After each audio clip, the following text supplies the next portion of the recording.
બગદાણા કોળી સમાજના સરપંચ નવનીતભાઈ ઉપર હુમલો કરનાર ગુંડાઓ લુખ્ખાઓનો વરઘોડો નીકળ્યો. પણ ખરેખર આ લોકોને કોને મોકલેલા હતા?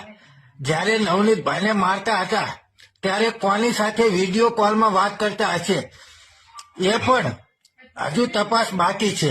ખરેખર આમના પાછળ હાથ કોનો છે એની પણ તપાસ થવી જોઈએ અને જાહેરમાં એનો પણ વરઘોડો નીકળવો જોઈએ.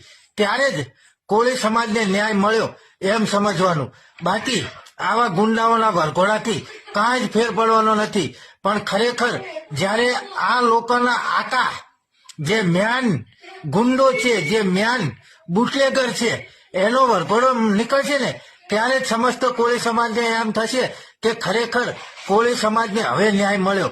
એટલે જેમ બને એમ